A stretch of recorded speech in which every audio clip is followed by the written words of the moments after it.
Justin Fields and DJ Moore are picking back up at training camp where they left off in minicamp, building a strong quarterback wide receiver connection in a Chicago Bears offense that's advancing quickly.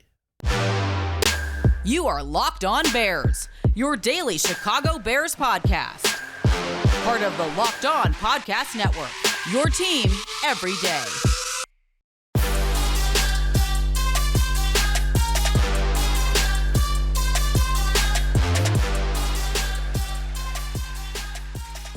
This is Locked On Bears, and I'm your host, Lauren Cox.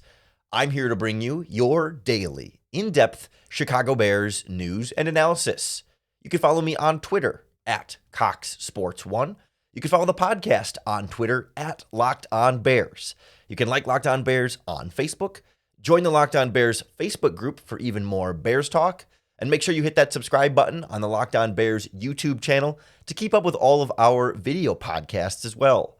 Thanks for making Locked On Bears your first listen today. We're part of the Locked On Podcast Network, your team every day. And we especially appreciate our everydayers tuning in 5 days a week. On the show today, we touch base with DJ Moore and Justin Fields. We'll hear from Moore specifically about the chemistry between quarterback and wide receiver, how real that is, and what that looks like, and how they're already sort of feeling that natural connection that includes that kind of nonverbal communication where a QB and a wide receiver just know what to do and get on the same page, and how valuable that has been now for Justin Fields.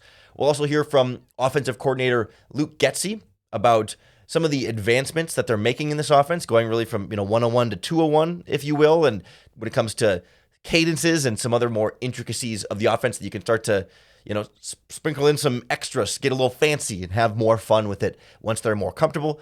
And then we'll also talk about Justin Fields turning down Netflix, wanting to be a part of the quarterback documentary, him saying, not so fast, at least not this season, not yet, but maybe in the future. For now, we're focused on what's going on with Justin Fields and DJ Moore at Bears training camp. Now, at the time of recording this, through 2 days of training camp practice with no pads, the Fields-Moore connection continues to be strong. Fields hit DJ Moore over the middle, sort of that second level, over the linebackers, a nice leaping grab by DJ Moore, another one downfield, down the sideline, really pinpoint accuracy. Fields has been able to find his number one receiver and really start building that connection for a guy he just met a couple of months ago. And I think sometimes on the outside, we can wonder how real that is. I mean, certainly none of us are NFL quarterbacks or NFL wide receivers. Maybe we played the position in high school or whatever, but none of us are doing that at that high of a level with someone else also at that high of a level. And it's not even just any kind of quarterback or any kind of wide receiver, but a number one wide receiver and a dynamic playmaking quarterback that can do some special things individually and then hope to be able to do special things then together. But you wonder how much of that relationship stuff is true and how much of it is just if he knows his route and he knows his throw, do they have to be best friends and all that stuff? But I think DJ Moore did a good job of really kind of illustrating what that looks like and why that does actually matter. DJ, when people talk about chemistry between a quarterback and a receiver or connection, whatever, an abstract, what does that mean to you? What's the definition of that to you? And how valuable is it, or is it a little sometimes overrated? It's never overrated to have chemistry with somebody. So, me and Justin, we got chemistry on and off the field, so that's a plus. Same with PJ. It's always a plus. It's more than just football at the end of the day when you meet somebody. So, forever going to be friends with Justin outside of this. But do you truly reach a point where you know what the other's thinking? I'm talking about on the field. Where you can really make plays without talking or whatever. Just eye contact, that kind of thing. Is that what that is, or is that not? It is built, but it becomes natural over time. We had a few plays like that in this past OTA, so I want to say we're probably going to keep that going, but it just built over time. This is one of those things that can really start to take this Chicago Bears offense to the next level. When you've got a quarterback and a wide receiver that can have those sort of eye contact, slight hand motion type plays, that we've seen other quarterbacks and receivers have over the years. Especially, I think we think about that a lot with he who shall not be named, but I'm going to name him anyway. Aaron Rodgers and Devontae Adams, or before that, Aaron Rodgers and Jordy Nelson, right? Where they could just kind of give each other a look or a little head nod and just kind of know, either certain plays or how to attack certain coverages and know what the other player likes. And it's certainly not something that they can master in, again, like literally 3 months or 4 months that they've known each other and been teammates, but certainly being able to do that throughout all of these practices through the offseason and now through training camp into the preseason and the regular season gives them such an accelerated head start on that compared to last year Chase Claypool coming in halfway through the season and just trying to learn the plays and figure out where he's supposed to go, let alone all the different intricacies of what the quarterback might want and what the quarterback wants to do. And I think Darnell Mooney has certainly been at this sort of level with Justin Fields before, and now you add DJ Moore to that mix. And that's another thing that Fields had talked about separately, not in that clip, just like having that value of starting training camp, knowing basically for the most part, at least what the top of your wide receiver depth chart looks like. Maybe not the entire top to bottom depth chart is still, the competition is still there for the backups and stuff, but knowing DJ Moore's your number one and that Mooney and Claypool are going to be kind of your 2 and 3 and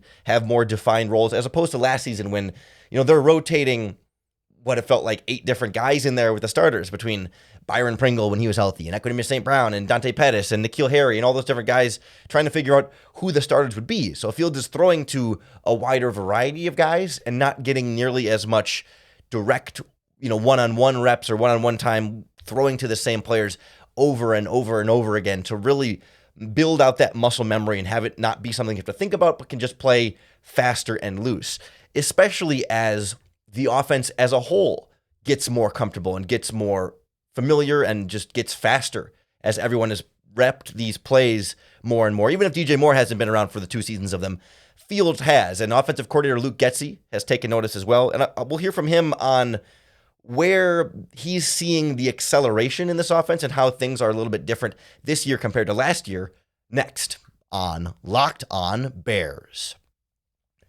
The Locked On Bears podcast is brought to you by our friends at eBay Motors. And eBay Motors is teaming up with our friends at Locked On Fantasy Football with their host, Vinny Iyer, to bring you some of the best fantasy picks each week all season long. Whether you're prepping for your fantasy draft or during the season, scouting the waiver wire, every week we're going to provide you with players that are guaranteed to fit on your roster. So with draft prep underway for the upcoming season, let's see who Vinny has picked out on this week's eBay's Guaranteed Fits Fantasy Pick of the Week. When the top tier of quarterbacks is off the board in fantasy football drafts this year, there's another line of luxury passers who are guaranteed to fit your starting lineups every week. The Bengals' Joe Burrow remains a classic pick in the top 6 QB1s with his prolific reliability in an offense with great weapons that he knows really, really well. Just like we're talking about with Justin Fields, Burrow will get it done again, humming along to big numbers in Cincinnati. Vinny Iyer from Locked On Fantasy Football is going to help you win your fantasy championship, and eBay Motors knows a championship team is about each player being a perfect fit. And the same goes for your vehicle. With eBay's Guaranteed Fit and over 122 million parts and accessories for your vehicle right at your fingertips, you can make sure your ride stays running smoothly. We're talking brakes, batteries, taillights, alternators, shocks, struts, you name it, eBay Motors has it. And they'll make sure it's the right fit for your car because eBay's Guaranteed Fit helps you understand exactly what part you need for your vehicle the first time. So go forth, switch gears, crank up the AC, and say goodbye to sweating when your ride needs a little fixing up. Because now you know you'll always be set up for success from the get-go. With eBay Guaranteed Fit, everything your vehicle is calling for is just a click away. For the parts and accessories that fit your vehicle, just look for the green check. Get the right parts, the right fit, and the right prices at ebaymotors.com. Let's ride. eBay Guaranteed Fit only available to U.S. customers. Eligible items only. Exclusions apply. As this Chicago Bears offense tries to grow in its second season, we hear a lot from Fields and Luke Getsy and other members of the offense that, they're having deeper conversations, more meaningful conversations. And that's where they're seeing some of the growth, right? Is that guys have a better understanding of what's happening and they can talk on a deeper level, not just the surface level of trying to figure out what they're supposed to do and what that's supposed to look like. But I think when we talk about deeper conversations, that tends to be a little bit more of an abstract concept. And I certainly understand the Bears and, Getsy and Fields are not going to get into specifics of when we run this play, now we can ask about these things because you start to give away a little bit more than you'd like to in terms of how they're going to approach certain things on offense. So I do understand why we don't get more, but we every once in a while we'll get a little bit of a glimpse or a little bit of a peek behind the curtain or just some slightly more specific things. And I think we have one of those now as a good example of, at least at the beginning of training camp, something that they're trying to do a little bit more of that certainly represents progress in this offense. And I think some of that comes from guys being in it for another season and being more comfortable, but also just some of the upgrades we've seen at key positions on this roster. Look, at this time last year, a lot of mixing and matching on the offensive line. Now you've got 5 guys. I imagine that helps the offense, but when you get pads on, how does that help Justin? Or does that consistency with some... Yeah, no, it's all of it. Specificity, if you could just, explain how that might help Justin as, in his development. I mean, just think about the amount of communication that happens from the time the play call is given to the quarterback to the time the play is over. And I say that because the quarterback's communicating a play, and then he's going to the line of scrimmage and he's communicating more things. And so when you have the reps at communicating with one another, now that happens faster. You almost anticipate what the guy wants, right? And so all that stuff is really important. Your cadence and how them hearing Justin's voice and the way he does it, all that's really important. So anytime we can get repetitions together as a group, and when you can get 5 guys most of the time, then that's usually a really good sign for the way your season's going. I remember last year you working on those cadences too this time of year. Did you end up reducing those at all once you got to the season, and are you now increasing those because it seems like everyone's been here and they can handle it better? I think it starts with quarterback center and how much they want to do and how much they're capable of doing. And if you can remember, like Lucas was the guy, and then he got hurt, and then it was Sam, and then and all that stuff. And I think the comfortability that Justin has with everything, and then PJ and Nate and Tyson the same thing. They're now hearing Justin do it a certain way, and they're trying to mimic that as well. So I think when we can get all those guys doing it the same way, it allows you to do more. Worth noting there, if you couldn't hear it perfectly in the question being asked, but the Bears tried to work on some of that same cadence stuff last season, and as we got into the regular season, had to get away from it a bit. And that's what Luke Getsy was talking about there when it comes to some of that's the quarterback and the center, where it was Lucas Patrick and Justin Fields working on it for a long time. Then Lucas Patrick gets hurt. Sam Mustipher comes in, and certainly he wasn't trying to make that a shot at Sam Mustipher, but just more like being that Mustipher and Fields hadn't worked together as much. Perhaps it was also a reflection of Sam Mustipher, but the way Getsy was trying to paint it was a little bit more like, when you throw in a brand new center, when you're doing a cadence, right, the snap has to be timed perfectly with the cadence so that everyone else can then move perfectly with the snap based on the cadence. And that's something that they're trying to get rolling now. And especially I think with a more experienced veteran center like Cody Whitehair, that can go a long way towards just adding another little something to this offense in terms of timing and being less predictable for opposing pass rushes to be able to get off and get after Justin Fields. But I also think when you talk about the deeper conversations about the offense, it's not hard to sort of imagine what that might look like. When you take a concept in this offense and start to go from asking, questions about what order does my progression go in, and how quickly should I go from this player to this player, but be able to then go a little bit deeper and ask why is that route at that depth, and what is that motion on this play supposed to create for us? How are we supposed to understand what we're doing to attack the opposing defense, right? Can I gain some insights in understanding why, so that I can think more quickly about it, but also be next level, right? To be able to then say, okay, now that I understand why this route is at this depth and timed up with a second route at a different depth, that helps me better understand then more quickly. If I see a certain coverage, I'm going to need to know then that should work against that coverage, because that's why that route on that play will work against some coverages, and a different route on the same play might work against other types of coverages, and sort of some of the reasons as to how the play is built in, as opposed to just memorizing first read, second read, third read. Now being able to sort of maybe know to skip, if you're on your first read and you know the coverage, and based on that coverage, your third route is going to be kind of the one that's open, you can skip the second one and get to the third one, or get to the fourth one, right? To just go more quickly, instead of having to go specifically sort of quote unquote by the book as far as how you're taught and how you're supposed to do the play. It creates more opportunities to intelligently freelance, right? Not freelance just because you're undisciplined or freelance because, you're just trying to do too much, but more so like freelance a little bit because you have a deep enough understanding to make the right decision that might not be exactly the way it's drawn up or exactly the way you were initially coached to do it, but because you're advanced enough at it now to skip around a little bit and to put your own sort of, I don't know if flair is the right word, but to kind of put your own spin on it, to put your own mark on it, to be that next level thinking about how a play is supposed to work. Or certainly,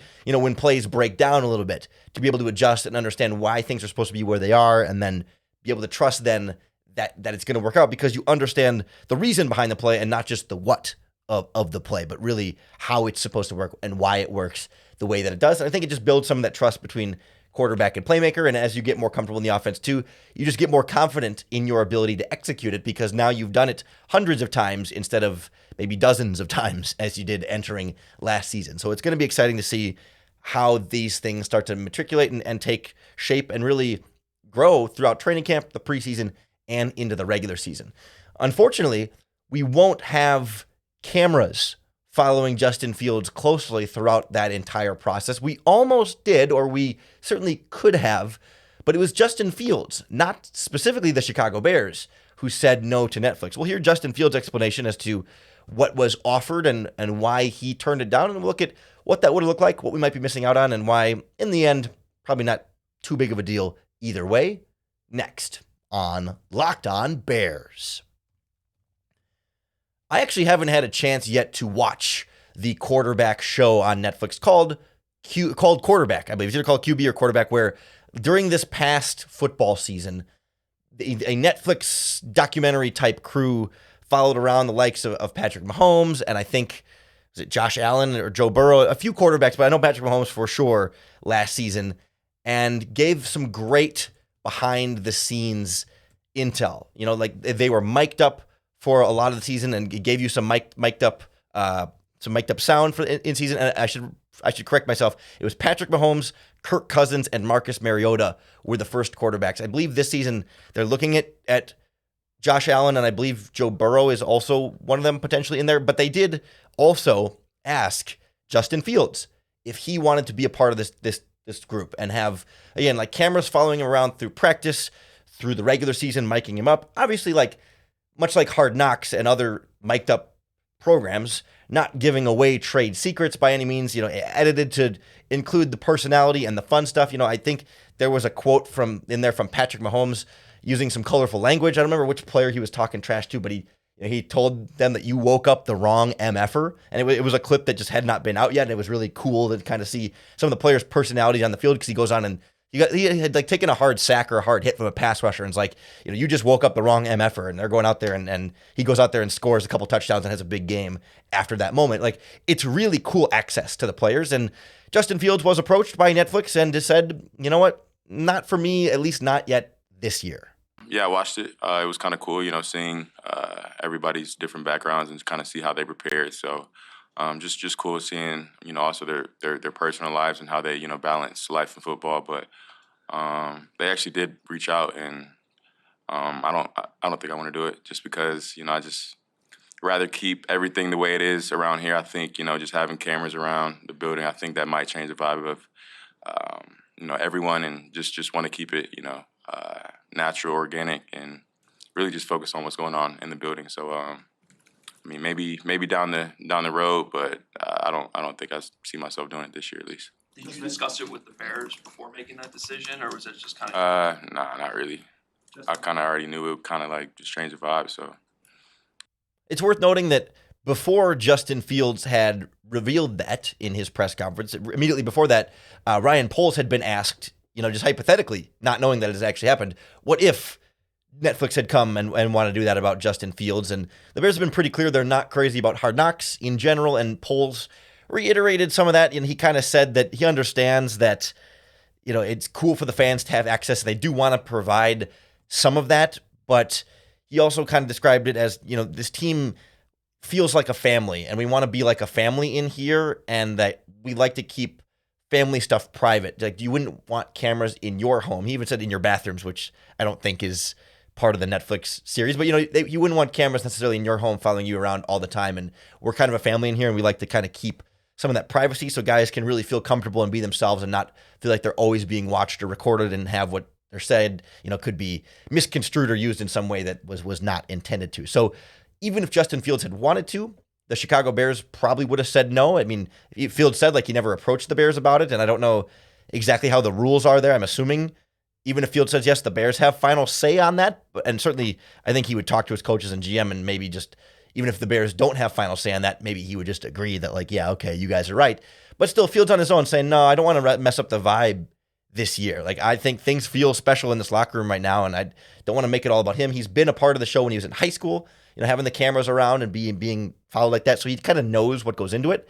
And I think is able to make a very informed decision then on whether he wants that to be around this team right now in this scenario as they're trying to build this and grow this very organically and kind of, it's still a younger ascending team. I think he made a good decision there for himself and for the team. I can't help but feel like we're missing out on a little bit of something there. How big of a distraction would it really be? Media is around a lot anyway. They're mic'd up oftentimes in games anyway. You're really only getting what extra camera access off of the field, off of the practice field, right? So in the locker rooms and in meetings and stuff is kind of the only area that would have significantly different extra attention. Those are usually almost 100% private, and this would be more it's certainly acknowledging that it would be different for the players.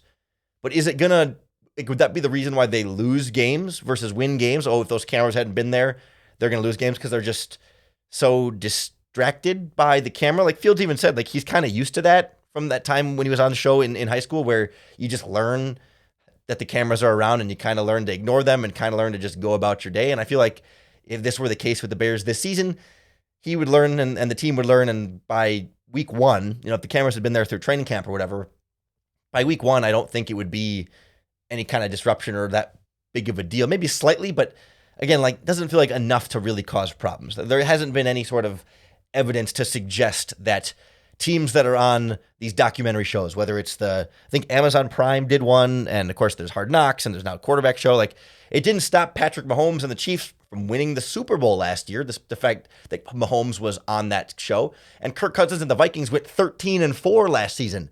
I mean, obviously they blew it in the playoffs, but still, didn't keep them from generally being either of those quarterbacks from general success last season. So there's no TV camera curse per se. I think it's a little bit overblown in that way, and I think it would have been cool access, and I do think we missed out a little bit, and I'm glad Justin Fields left the door open. Maybe someday, maybe down the line, maybe when the team is a little bit more established, when things are going a certain way, when he's on his second contract and not, on a rookie deal, maybe there isn't as much at stake in that regard, and he's not still trying to prove himself a little bit more. Maybe we could open up the possibility there a little bit. I think that could be fun at some point down the line. I'd love to hear what you think. Did you want to see Justin Fields on the Netflix show Quarterback? Give us a tweet at Locked On Bears. Leave a comment on the YouTube channel, the video for this YouTube video for the podcast. You can post in the Locked On Bears Facebook group. We'd love to hear what you think about the Justin Fields DJ Moore connection and the advancement of the offense as well. However you do it, just make sure you hit that subscribe button on YouTube or wherever you listen to podcasts. That's going to be the best way to keep up with all of our daily, in-depth Chicago Bears news and analysis. Training camp updates have been coming fast and furious, so we'll have plenty more for you on Monday. Maybe we'll have a veteran free agent pass rusher signed by Monday, or maybe another contract extension. You never know. It's been a busy time to start training camp. It's been fun to break it all down for you. And of course, it's always fun to give you another opportunity to bear down.